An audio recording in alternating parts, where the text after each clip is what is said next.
Boa noite, irmãos. Bom, hoje nós iremos dar sequência à nossa meditação no Evangelho de João. Nós finalizaremos hoje o capítulo 19. Nós iremos meditar dos versículos 31 ao versículo 42.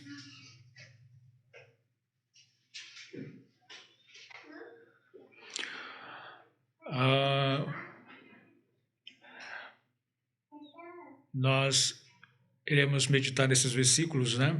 Antes de entrarmos no capítulo 20, onde nós iremos falar sobre a ressurreição. O irmão Vitor até mencionou que nós estaríamos falando sobre a parte boa, né? Realmente, sobre a ressurreição de Jesus Cristo. Mas antes nós iremos falar sobre a parte de que Cristo morreu. Bom, eu esperava um coro, amém, né? Ou pelo menos morreu, né? Cristo morreu, sim, amém, morreu.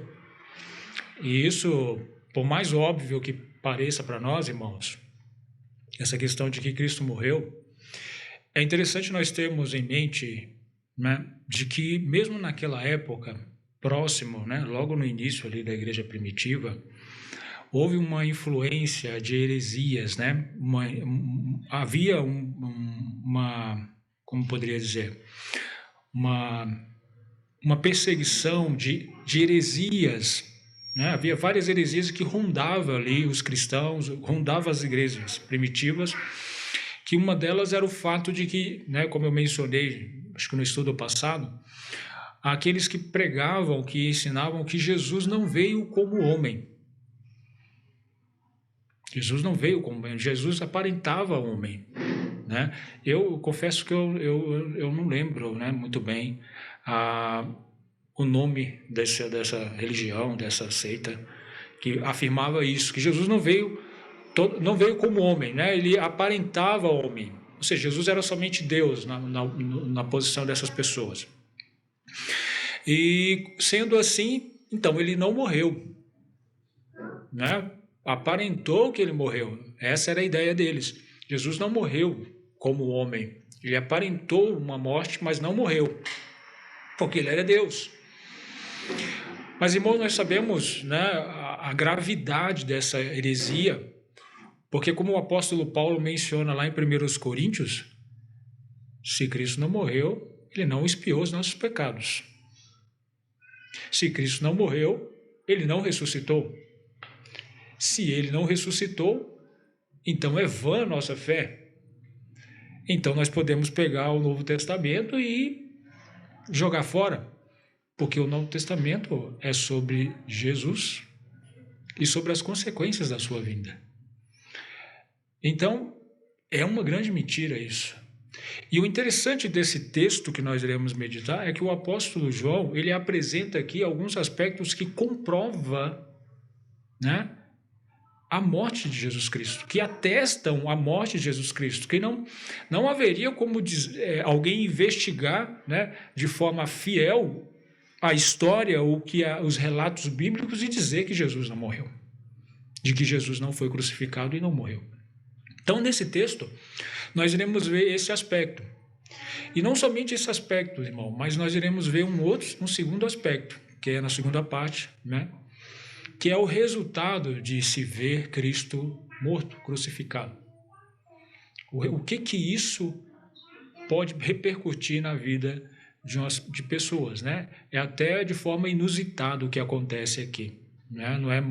Não vamos dizer assim que não é algo esperado humanamente falando, mas espiritualmente Deus sabe de todas as coisas.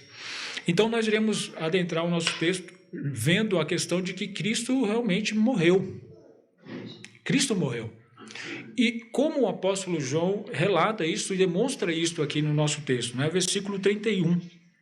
Diz assim a partir do versículo 31. Os judeus, pois, para que no sábado não ficassem os corpos na cruz, visto como era a preparação, pois era grande o dia de sábado, rogaram a Pilatos que se lhes quebrassem as pernas e fossem tirados. Foram, pois, os soldados e, na verdade, quebraram as pernas ao primeiro e ao outro, que como ele fora crucificado. Então, até aqui, irmãos, por que os judeus estavam preocupados, né? Eles queriam que fosse tirado aqueles corpos das cruzes, né? Que aqueles homens que foram crucificados fossem tirados dali e fossem lançados na cova. Porque tem uma passagem lá em Deuteronômios que diz que quando alguém é pendurado no madeiro, essa pessoa ela tem que ser no mesmo dia enterrado para que ele não contamine a terra pela qual Deus abençoou, dando aquele povo. Diz assim, lá em Deuteronômio 21 e 22, capítulo 21, 22 e 23, diz assim: quando também alguém houver pecado digno de juízo, de morte, e for morto, e o pendurares no madeiro, o seu cadáver não permanecerá no madeiro, mas certamente o enterrarás no mesmo dia, porquanto o pendurado é maldito de Deus. Assim, não contaminarás a tua terra, que o Senhor teu Deus te dá em herança. Então, os judeus queriam que os corpos daqueles homens fossem tirados do madeiro para que não contaminassem a terra. Então, esse era um ponto, um aspecto importante para os judeus ali. Eles queriam que fosse tirado imediatamente para que não ocorresse nesse fato aqui, né, de que o corpo daqueles homens contaminasse a terra. Eles não estavam nem um pingo preocupados de que ali estava o Filho de Deus, os quais eles haviam crucificado, né? Então, isso nem passava pela cabeça deles. Mas uma questão interessante está justamente no versículo 32. Foram, pois, os soldados e na verdade, quebrando as pernas ao primeiro e ao outro, que como ele fora crucificado. Então, este é um ponto, né? Aqueles soldados, eles receberam a ordens dada por Pilatos de que fossem e quebrassem as pernas daqueles homens que estavam crucificados. Você já bateu a canela? Já bateu a canela com força? Foi, né? Eu já bati também. Rapaz, é uma dor insuportável. Imagina esses homens. Tiveram suas canelas quebradas, suas pernas quebradas, né? Dizem que eles usam um porrete, né, pesado, e batem com força na canela daquelas pessoas. Então, aqueles homens já estavam por horas ali sofrendo, né, pendurados ali, sofrendo e tiveram suas canelas quebradas. Por quê? Porque o quebrar das pernas dificultaria para eles para poder dar aquela levantadinha e dar um último suspiro, sabe? Porque é isso que eles faziam. O peso, ele, como eu falei semana passada, ele acaba sufocando, a pessoa vai perdendo a respiração. Para não morrer sufocado, aquela pessoa faz um certo esforço com a perna machucada ali, né? Porque já estava furada, ela faz um certo esforço para poder respirar. Então, eles quebravam a perna. Então, a dor que eles sentiam ali, com o sofrimento que eles já tinham, isso ia resultar numa morte rápida, porque eles não iam conseguir mais fazer essa força para poder respirar, mas iam morrer rapidamente. Então, por isso, eles usavam esse recurso de quebrar as pernas daqueles homens, dos que estavam crucificados. E o interessante é que o apóstolo João relata que eles quebraram a perna do primeiro, quebraram a perna do terceiro, mas o do meio, né, que era Cristo, eles não fizeram isso. Por que eles não fizeram isso? Porque eles viram que Jesus já tinha morrido. Então, aqueles homens, com certeza, eles não iam desobedecer a ordem do governador lá, de Pilatos, se eles não tivessem certeza de que Jesus realmente estava morto. Então, eles tinham certeza que Jesus estava morto, eles estavam convictos de que Jesus estava morto, então por isso eles não quebraram a canela de Jesus. Então, esse é um ponto. Aqueles homens, eles atestaram, olha, esse está morto, então não precisa quebrar a canela dele. E aí parte, né, para o segundo ponto. O segundo ponto seria o quê? Tudo bem, vai que ele não esteja, né? O que eles fizeram? Versículo 34. Versículo 33, desculpa. Mas vindo a Jesus, na verdade, vamos dar sequência, porque aqui eles viram, confirmando que Jesus estava morto, o apóstolo João afirmando, né? Mas vindo a Jesus e vendo já morto, não lhe quebraram as pernas. Ok. Versículo 34. Contudo, um dos soldados lhe furou o lado com uma lança, e logo saiu sangue e água. Então, aqui, mais uma vez, né, o apóstolo testifica aqui o fato de que realmente Jesus morreu. Não havia, né?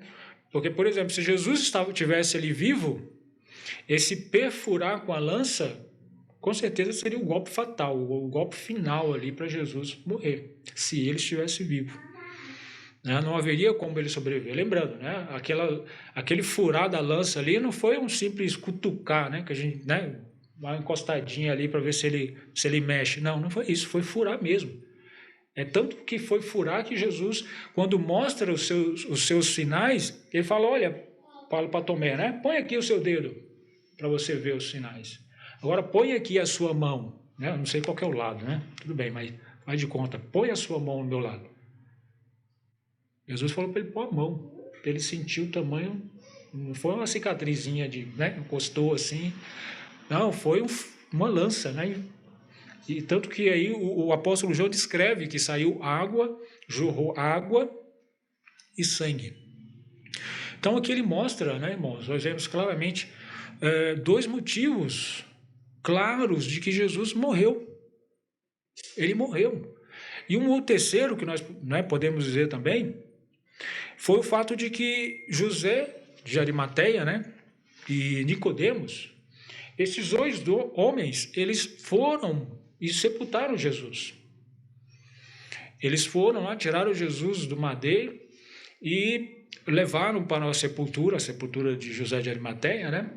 Levaram e colocaram ali. Ou seja, se estes homens, nessa preparação dali do corpo de Jesus, se eles pudessem ver um pulso, um bater do pulso, uma respiração, uma coisa assim, com certeza eles parariam o processo de sepultamento. Eles não iam continuar até o fim, eles não iam sepultar Jesus sabendo que Jesus estava vivo. Eles não iam fazer isso. Então, esse é um terceiro ponto. Eles sepultaram Jesus. Então, Jesus realmente estava morto. E isso, irmãos, o apóstolo João, como ele mesmo declara, essas coisas ele testificou. Como ele diz aqui no versículo 35. E aquele que o viu testificou, e o seu testemunho é verdadeiro. E sabe que é verdade o que diz, para que também vós o creiais. Então, irmãos, Jesus morreu e a morte de Jesus foi única, porque Jesus era único. Jesus era Deus e por ser Deus, ele conseguiu satisfazer as exigências justas de Deus, né? Da sua justa exigência. Deus exigia que fosse derramado sangue pelos pecados e Jesus fez isso. Ele derramou o seu sangue pelos nossos pecados. E é interessante quando o apóstolo menciona aqui a questão de sangue e água que jorrou de Jesus, né?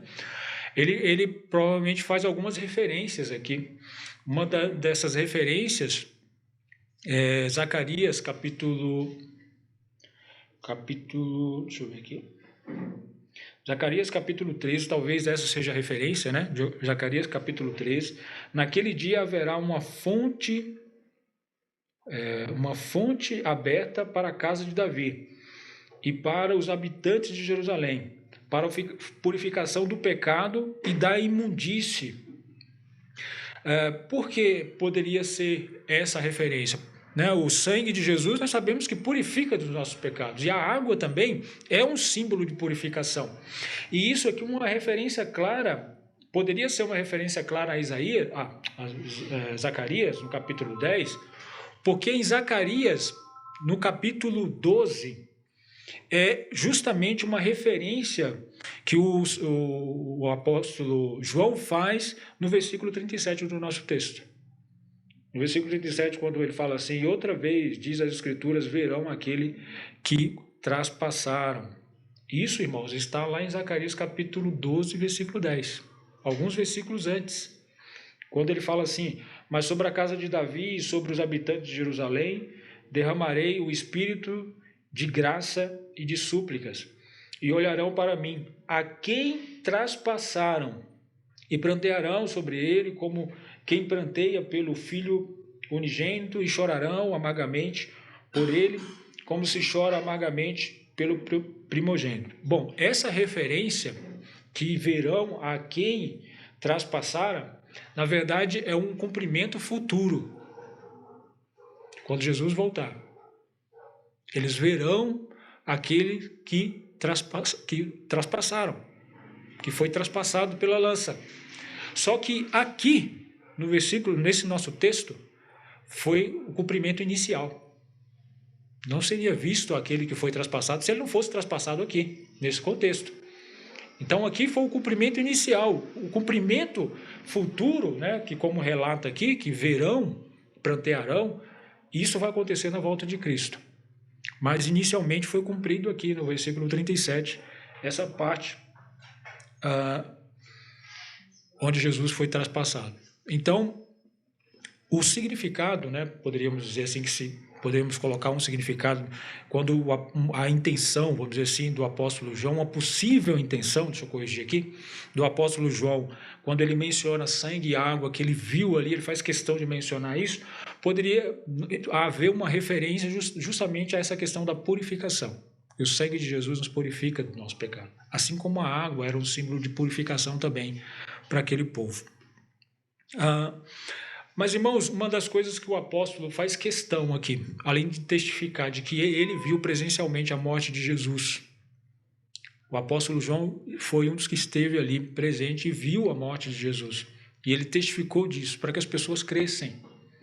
Para que as pessoas, quando lessem sobre isso aqui, elas, nossa, legal, não achassem somente interessante, mas que elas considerassem que Jesus morreu, e morreu pelos nossos pecados. Ele queria que as pessoas considerassem isso, que eles crescem nisso. Não era para só achar legal ou interessante ou uma curiosidade, mas que isso é um fato, uma verdade que transforma vidas, né? Então ele menciona isso. Mas, além disso, ele faz questão de testificar de que tudo isso que aconteceu foi segundo a soberania de Deus, segundo a vontade de Deus. Ele já vinha fazendo isso, como nós vemos, na crucificação. Quando Jesus foi crucificado, Deus usou ímpios para cumprir a sua vontade. Soldados, aqueles líderes religiosos, todas essas pessoas foram usadas por Deus para cumprir a sua vontade. Qual era a sua vontade? Que Cristo fosse crucificado pelos nossos pecados. Não somente ali, mas aqui também ele mostra, o apóstolo João vai ter questão de mostrar que todas essas coisas aconteceram para o cumprimento das Escrituras. Para que cumprisse as Escrituras. Como ele diz no versículo 36. Porque isso aconteceu para que se cumprisse a Escritura que diz: nenhum dos seus ossos será quebrado. Irmãos, aqueles soldados receberam ordens de quebrar os ossos, quebrar as pernas daqueles homens que estavam ali crucificados, para que eles morressem logo. O que impede ele de simplesmente... Ele poderia muito bem passar por Jesus e quebrar as pernas, sem se preocupar se estava morto ou não. Era uma ordem que foi dada, eles deveriam cumprir aquela ordem. No entanto, eles não fizeram. Eles não cumpriram aquela ordem pelo qual Pilatos havia dado a eles. Eles olharam, viram que está morto, mas estando morto ou não, por via de dúvida, eu vou quebrar a perna dele também. Mas não o fizeram. Por quê? Porque Deus impediu que eles obedecessem a ordem daquele homem para que Cristo cumprisse as promessas. As promessas messiânicas, o que era dito sobre ele. E o que era dito sobre Jesus, né? Em relação aos ossos, né? Uma referência seria... Deixa eu ver aqui se eu passei.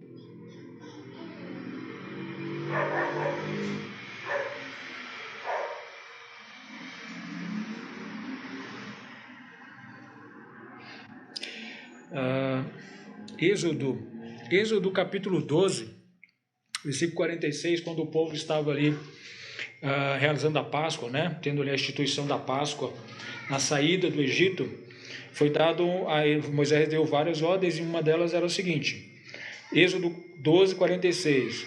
Numa casa se comerá, não levarás daquela carne para fora da casa, nem dela quebrareis osso. Então, o cordeiro, aquele animal que eles sacrificaram, tomaram o sangue, passaram nos umbrais, as portas, não deveria ser quebrado os ossos daquele animal. E isso, irmãos, se tornou uma lei para eles. Eles não deveriam fazer isso em momento algum. Lá em Números, capítulo 9, versículo 12, diz assim: dela nada deixarão até amanhã, e dela não quebrarão osso algum, segundo todo o estatuto da Páscoa a celebrarão. E também, aqui nós vimos que virou um estatuto, né? Eles celebravam a Páscoa e não quebravam os ossos daquele cordeiro que era sacrificado. E uma outra referência a isso seria a proteção de Deus ao seu justo. Uma referência feita lá em Salmos, que protegeria para que não fosse quebrado os seus ossos pelos seus inimigos. Lá em Salmos 34, versículo 20, ele lhe guarda todos os seus ossos, nem sequer um deles se quebra. Irmãos, para nós é óbvio, aqueles homens não fizeram isso porque não era da vontade de Deus. A vontade de Deus é que fosse se cumprido em Cristo. Cristo cumprisse as profecias ditas por ele, que nenhum osso seria quebrado. Cristo é o Cordeiro Pascual. Como João Batista diz, né? Eis o Cordeiro de Deus que tira o pecado do mundo. E Cristo estava morrendo aqui na Páscoa. É, como o apóstolo Paulo diz, nosso Cordeiro Pascal, que morreu pelos nossos pecados, sacrifício pelos nossos pecados, como derramou sangue, como o apóstolo João descreve muito bem aqui. Então, dele não poderia ser quebrado nenhum osso, assim como não foi. E ali Deus pediu que aquele homem fizesse isso, né? É bem significativo essa questão daqueles homens passarem por Jesus e simplesmente não quebrar os seus ossos como fez com os outros soldados, com os outros que estavam crucificados, né? E além disso, é interessante o fato de que um dos soldados pegou a sua lança e perfurou Jesus para confirmar ali se ele estava morto ou não. Ele não teve, olha, percebe, irmão, ele não teve nenhuma ordem para fazer isso. Ele fez isso, sei lá, presumidamente, vou aqui confirmar se ele está morto ou não. Mas aquele homem não fazia ideia de que ele estava ali naquele momento cumprindo uma profecia. Cumprindo uma profecia que fala sobre que Jesus seria perfurado, seria traspassado. Como o apóstolo faz referência aqui, né, a Zacarias, a qual nós já lemos já, que eles olharão para aquele a quem traspassaram. Então, irmãos, nós vemos aqui o cumprimento claro de profecias referidas a Jesus na sua morte e que foram cumpridas piamente. O apóstolo João faz questão de citá-las aqui. O apóstolo João está citando, olha, essas profecias que eram ditas sobre o Messias, elas se cumpriram em Cristo, na morte de Jesus Cristo, e foi cumprida por incrédulos. Foram cumpridas por pagãos, não foram crentes que foram lá fazer isso, foram pagãos, homens que não conheciam a lei de Deus, mas que Deus usou soberanamente e fizeram aquilo que Deus havia determinado. Não somente isso, mas podemos ver também uma outra profecia que foi cumprida aqui no sepultamento de Jesus Cristo. Essa foi uma profecia lá em Isaías 53, capítulo 53, versículo 9, que ele foi, contado com os transgressores, mas a sua sepultura foi com o rico, né? Vamos ler aqui. Isaías 53, 9. E puseram a sua sepultura com os ímpios e com o rico na sua morte, ainda que nunca cometeu injustiça, nem houve engano na sua boca. Normalmente, irmãos, o corpo de uma pessoa que era crucificada era tirado lá do madeiro e lançado num buraco lá, eles chamavam de geena, se eu não me engano, e lá eles queimavam, tacavam fogo e acabou. E isso quando não deixavam os corpos lá para serem comidos por aves de rapina, né? Algumas aves vinham e ficavam comendo os corpos lá e às vezes eles tiravam o resto e jogavam nessa cova. Então era isso que eles faziam. Foi isso que eles provavelmente fizeram com aqueles outros dois. Os dois que foram crucificados com Cristo. Mas em Cristo não. Para se cumprir as Escrituras, para que fosse cumpridas as Escrituras, Cristo foi sepultado. E sepultado na cova de um rico, de José de Arimateia. Então nós vemos piamente cumprida as promessas, as profecias que Deus fez em relação ao Messias, ao que Cristo, como Cristo padeceria, a forma como ele padeceria pelos nossos pecados. E, irmãos, o que dá a entender no texto é que essa visão de Cristo crucificado, ele muda as nossas vidas.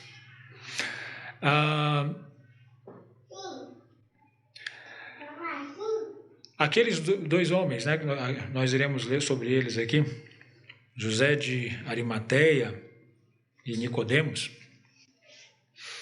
eles eram dois cristãos que muitos até hoje questionam realmente se eles eram crentes, porque, né, um dos motivos é porque o apóstolo João, por exemplo, não cita claramente no momento nenhuma a conversão deles. Mas no relato feito por ele nesse texto, pelo apóstolo João, nesse texto desses dois homens, demonstram frutos de arrependimento, de que houve realmente conversão por parte daqueles homens. Mas até então eram crentes desconhecidos, né? Como ele se refere aqui a José, ele era um crente oculto por medo dos judeus, né? Ele era um crente oculto. Esse José de Arimateia, ele era um homem importante, né? Lá nos outros evangelhos se refere a ele como um governador. Em Lucas, se refere a ele como um homem justo e temente a Deus, que foi contra os planos e a crucificação de Jesus Cristo, os planos para a morte e crucificação de Jesus Cristo. Ele foi um homem que se levantou contra. Então, esse era o José de Arimateia. Nicodemos, nós já vimos sobre ele aqui, né? Nós vimos sobre ele lá no capítulo 3, que ele foi aquele homem que foi ter com Jesus à noite, como o apóstolo também se refere aqui. Ele se dirigiu a Jesus à noite ali, lá no capítulo 3, e ele foi a Jesus reconhecendo Jesus como sendo enviado de Deus, por causa dos sinais que Jesus realizava. Ele reconheceu Jesus como sendo o mestre enviado de Deus. E Jesus surpreendeu ele ali naquele momento. Surpreendeu como? Lembra? Jesus disse a ele que era necessário nascer de novo, né? Vamos ler o texto para não... João 3,3. Jesus respondeu e disse-lhe: na verdade te digo, que aquele que não nascer de novo não pode ver o reino de Deus. É interessante, a gente lê a resposta de Jesus, acha que ele fez essa pergunta, né? A gente já presume que ele fez essa pergunta, mas não há essa pergunta feita por Nicodemos. Mas Jesus sabia que ele era um homem que precisava nascer de novo, nascer do Espírito. Jesus surpreende ele da seguinte forma: Jesus mostra a ele que toda aquela sua religiosidade, o fato dele ser um líder em Israel, dele ter uma boa posição, dele cumprir a lei, ser um homem obediente à lei de Moisés, isso não fazia dele um homem que tinha a vida eterna. Ele precisava nascer do Espírito, da água e do Espírito. Então, nós não sabemos, lá não diz qual foi a reação de Nicodemos depois dessa conversa. Nós não sabemos se ele confessou Jesus ali, se ele creu em Jesus naquele momento, não é dito nada disso. Mas a única coisa que nós vemos sobre ele, entre esse tempo, é o que acontece lá no capítulo 7. No capítulo 7, quando aqueles líderes ficaram frustrados porque enviaram soldados para prender Jesus e aqueles soldados voltaram com as mãos vazias. eles começam a questionar lá, e uma das questões que eles levantam no capítulo 7, versículo 48, é a seguinte: creu nele, porventura, algum dos principais ou dos fariseus? Né? Algum dos principais dos fariseus está seguindo esse Jesus aí? É somente essa ralé, né? Ele se refere ali ao povo como ralé, eles rebaixam bem o povo ali, mas segundo eles não haviam nenhum fariseu, nenhum principal ali seguindo Jesus. Nesse momento, né, nesse contexto, nós vemos ali a manifestação bem,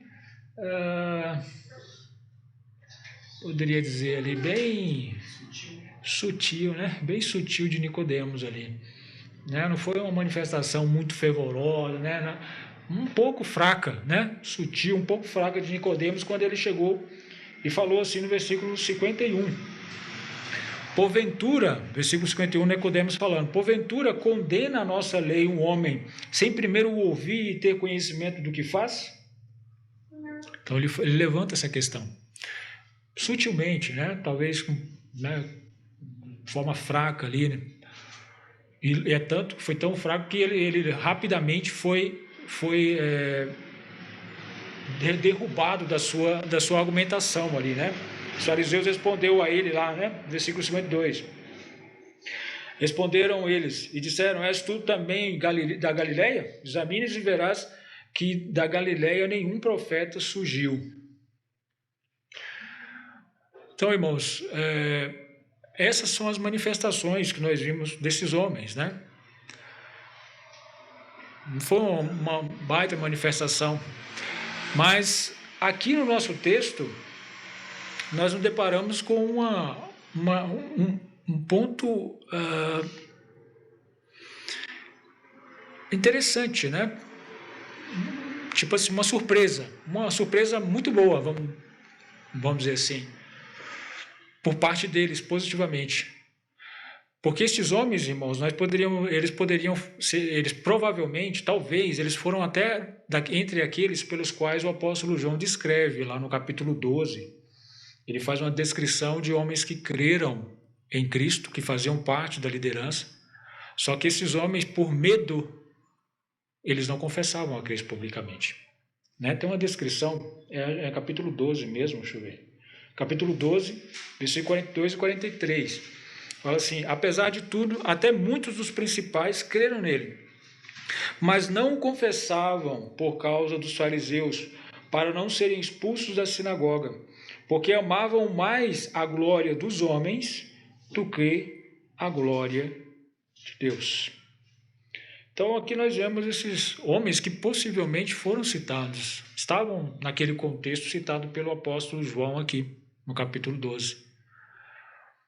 Mas de forma surpreendente, estes homens se manifestaram depois da morte de Jesus. Estes homens que, irmãos, se eles racionalizassem, né, vamos dizer assim, naquele momento que viram Jesus morto, eles, puxa vida, eles iriam pensar o seguinte, como os discípulos não pensaram, né? Bom, ele não deve ser o Messias, porque se ele fosse o Messias, ele não seria crucificado. Então, se ele não é o Messias, não vale a pena eu enfrentar Pilatos para pedir o corpo dele, não vale a pena eu enfrentar o conselho, a rejeição do conselho para sepultar ele. Então, eles poderiam pensar assim, bom, eu espero que os discípulos dele façam pelo menos um enterro decente dele e ir para casa. Mas não foram isso que eles fizeram. Pelo relato do apóstolo aqui, João, em colocar na sequência, né, a morte de Jesus e a forma como Jesus morreu, o que aconteceu e o fato deles irem sepultar Jesus, mostra que aqueles homens viram Jesus crucificado e aquilo mudou as suas vidas. Aquilo não é que a morte de Jesus mudou, fez com que eles se convertessem naquele momento, mas solidificou a fé deles. A morte de Jesus Cristo solidificou, fez com que aumentasse a fé daqueles homens, ao ponto deles rejeitarem as coisas deste mundo por causa de Cristo. Por isso que eles se se exporam para crucificar Cristo. Porque, irmãos, se nós atentarmos, os discípulos, aqueles que seguiram, né, os 11, né, fora Judas, os 11 que seguiram Jesus, eles se comprometeram o quê? A morrer por Jesus. E onde estavam esses homens? Sumiram. O único que provavelmente estava ali, né, que estava, provavelmente não, segundo os relatos, estavam próximo na crucificação de Jesus, segundo até o que ele testifica aqui, né, que ele viu, o apóstolo João. Os outros foram para suas casas. Então esses homens, eles viram Jesus crucificado e Deus usou grandemente esses homens para crucificar Jesus. E aqui, irmãos, nós podemos ver algumas aplicações interessantes, né? Sobre esses homens, sobre o que esses homens fizeram. Nós vemos que esses homens, eles abriram mão da aceitação pelos seus companheiros do Sinédrio, né? Do conselho, por causa de Jesus Cristo. Por quê? Porque no momento que eles foram até Jesus Cristo, pediram Pilatos o corpo de Jesus Cristo e foram até ele para sepultar, eles estavam ali virando as costas para aquele conselho, porque aquele conselho realmente iria virar as costas para eles, falando assim, olha, esses homens é com aquele Nazareno, aquele homem que foi morto lá. Então, não merece a nossa atenção, não merece o nosso respeito, não merece fazer parte do conselho. Então, eles estavam deixando aqui, entregando os seus cargos, entregando aquilo que eles eram, por causa de Cristo. Se colocando como rejeitados, porque eles seriam rejeitados por aqueles homens por causa do que eles estavam fazendo por Cristo ali. Com certeza, os líderes do Sinédrio, eles não iriam aceitar mais eles por eles estarem fazendo aquilo. E isso é uma grande aplicação para nós, irmãos. Porque nós seremos rejeitados se nós pregarmos a Cristo. Se nós simplesmente chegarmos às pessoas e falarmos assim, olha, que Cristo, né, como muitos falam, né, Cristo ele foi um grande professor, um grande mestre, que deixou grandes lições de moral. Tem muitas pessoas, eu vejo várias pessoas falando sobre isso, que Cristo deixou grandes lições de moral, e é verdade, deixou mesmo.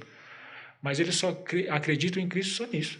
Ele foi um grande mestre, deixou grandes lições morais, né, e beleza. Ou Jesus é um dos caminhos que leva a Deus. Se nós pregarmos esse evangelho, falso evangelho, as pessoas com certeza não irão nos rejeitar.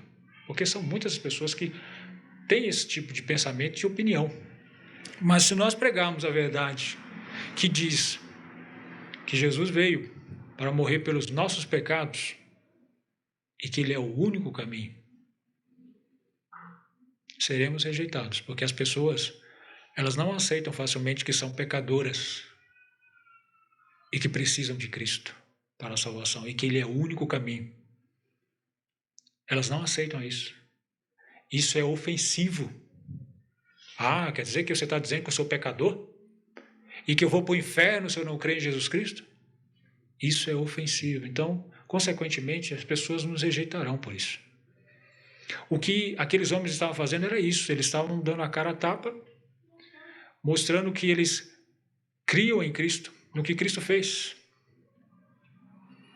independente do que o Sinédrio fez, independente daqueles homens. Não somente isso, irmãos, mas aqueles homens também estavam abrindo mão da sua religiosidade, da sua religião, das suas tradições.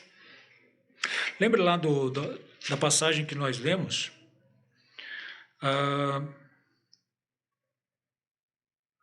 Cadê?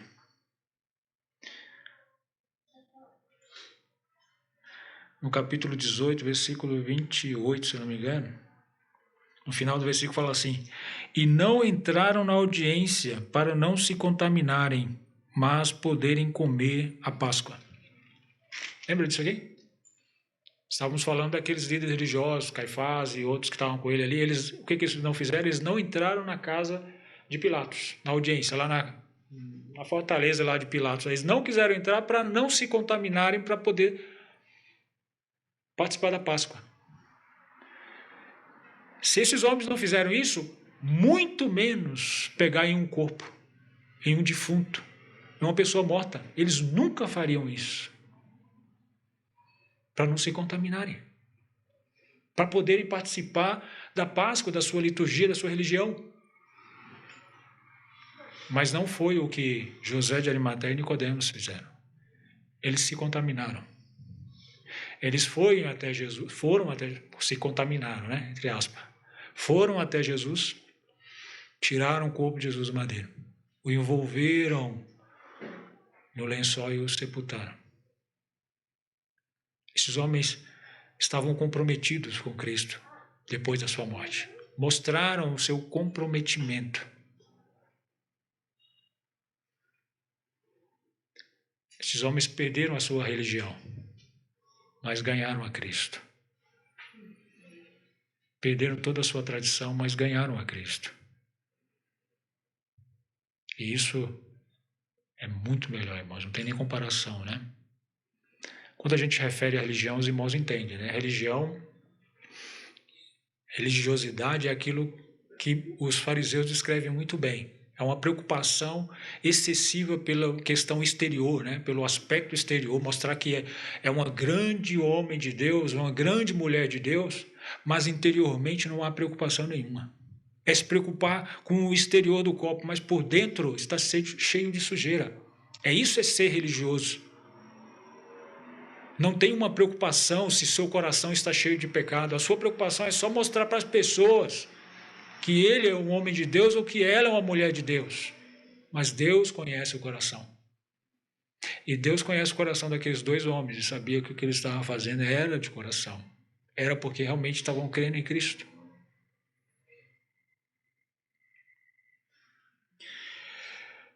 Não somente isso, mas como o próprio apóstolo descreve aqui, né? Aqueles homens estavam dando o que eles tinham, né, em relação aos seus bens, não tudo que eles tinham, porque eles eram provavelmente homens ricos, mas eles estavam oferecendo razoavelmente coisas, grandes valores ali no sepultamento de Jesus Cristo. Lembrando, né, José de Arimateia, José aqui, ele estava ali dando a sua sepultura para que Jesus fosse crucificado. Ele estava simplesmente entregando ali a sua sepultura. Por quê? Fosse crucificado, não, fosse sepultado, né? Eu falei crucificado, né? Desculpe aí. Fosse sepultado. Lembrando, ele não imaginava que Jesus ia ressuscitar. Então ele estava dando como perdida, né? Vamos dizer assim. Perdida aquela sepultura. Ele estava dando mesmo aquela sepultura. Não estava emprestando, estava dando. Nicodemos, segundo o que é descrito aqui pelo apóstolo, né, no versículo 39, ele levou consigo, né, quase 100 arretéis de um composto de mirra e aloés. Segundo os comentários, isso aqui é um grande valor, é algo caro. Né? Essas especiarias de cheiro, essas coisas aromáticas, na época, eram coisas de extremo valor. E o que eles estavam levando era uma grande quantidade. Eu pesquisei aqui sobre esses arretéis, 100 arretéis, é uma medida de peso. Chegava próximo aí a 450 a 500 gramas. Então, se você levar 100 disso, é 50 quilos de perfume, né? De coisas para... Então, isso é uma grande quantidade. Então, eles estavam lhe oferecendo o que eles tinham. Estes homens aqui, se eles fizeram parte da igreja primitiva logo no início, eles com certeza podem fazer parte daqueles que venderam as suas propriedades para sustentar os santos. Sustentar aqueles que faziam parte da igreja. Porque eles estavam, nesse momento aqui, nós já vemos que eles estavam abrindo mão daqueles que eles tinham por causa de Cristo. Por causa de Jesus Cristo. Então, nós percebemos, irmãos, que quando nós olhamos para Cristo, enxergamos o que Cristo fez por nós na cruz, isso fortalece a nossa fé. Assim como aconteceu com aqueles homens. Isso fortaleceu a fé daqueles homens. eu não sei se vocês já leram, provavelmente já leram, ou provavelmente já viu em reportagens, né? A gente, hoje em dia, porque no passado nós sabemos de muitos outros cristãos que morreram por outros motivos, mas hoje em dia o que é mais comum é a gente ouvir falar de cristãos que foram pegos por muçulmanos extremistas, né? Os muçulmanos extremistas lá. E eles passam por um interrogatório, né? Ah, você é cristão? Você é cristão? E aí, quando a pessoa fala que é, eles vão lá e torturam a pessoa. Torturam até a morte. Irmãos, eu às vezes, quando eu vejo isso, quando eu ouço, leio sobre isso, eu me questiono. O que eu faria numa situação como essa? O que eu faria? Confesso que eu não tenho resposta convicta, assim, falar, olha, mata logo. Eu não sei. Igual aquele, né, o irmão Daniel citou uma vez, já uma pessoa aí que jogaram ele na chapa, aí quando foram lá ele falou assim, vira porque esse lado está pronto. Irmãos, eu não sei. Eu não sei. Vocês lembram disso? Alguns lembram, né? Alguns não. Eu vou parar de falar porque eu não tenho detalhes, então eu não sei. Não sei nem quem é a pessoa, mas eu ouvi isso. Mas, irmãos, eu confesso que eu não tenho uma certeza. Eu digo que se acontecesse isso comigo, eu iria carecer de uma graça de Deus ali naquele momento. Uma graça a mais. Deus me capacitar ali. E Deus capacita, sim. A palavra de Deus diz que Ele não nos prova além do que nós podemos suportar. Então, se for para nós passarmos por algo assim, Deus não vai nos capacitar para tal. Para que venhamos a passar ali e glorificar a Ele ali. Então, eu confesso que eu não sei qual seria a minha reação. O que eu faria numa situação como essa. Mas o que eu sei hoje é que eu preciso estar sempre me fortalecendo para que ou isso aconteça ou não aconteça, eu esteja firme com o Senhor. A minha fé esteja sempre aumentando no Senhor Jesus Cristo. Assim como aconteceram com esses dois homens. Nós esperávamos aqui os discípulos se manifestando para enterrar Jesus Cristo, para dar um sepultamento digno a Jesus Cristo, mas foi esses dois homens, que até então, quem sabia se eles eram cristãos ou não, era somente Deus, porque eles ficavam em oculto. O apóstolo falava assim, olha, eles parecem que creram, mas não confessam, porque amam mais o reconhecimento dos homens do que de Deus. Como aqueles homens fizeram, irmãos, que nós estejamos olhando para Cristo crucificado, que morreu pelos nossos pecados, para que nós pudéssemos ter vida e vida eterna. Foi por isso que o apóstolo escreveu. Não foi para que nós olhássemos, lêssemos e falássemos, nossa, que interessante. Mas foi para que nós crescemos. Que o que Cristo fez foi para a remissão dos nossos pecados. Que Deus abençoe a sua palavra. Obrigado pela atenção, irmãos.